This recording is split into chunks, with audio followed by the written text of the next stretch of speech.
کیا تم نے نہیں دیکھا کہ تمہارے پروردگار نے قوم عاد کے ساتھ کیا کیا، جو ارم کہلاتے تھے، دراز قد مانند ستونوں کے، کہ تمام ملک میں ایسے پیدا نہیں ہوئے تھے؟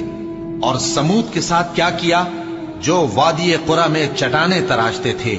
اور فرعون کے ساتھ کیا کیا، جو خیمے اور میخیں رکھتا تھا؟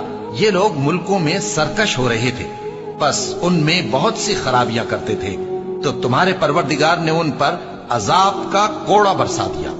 بے شک تمہارا پروردگار طاق میں ہے۔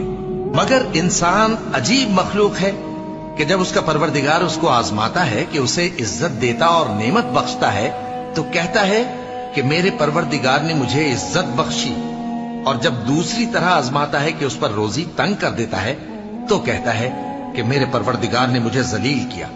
یوں نہیں، بلکہ تم لوگ یتیم کی خاطر نہیں کرتے، اور نہ مسکین کو کھانا کھلانے کی ترغیب دیتے ہو، اور میراث کے مال کو سمیٹ کر کھا جاتے ہو، اور مال کو بہت ہی عزیز رکھتے ہو۔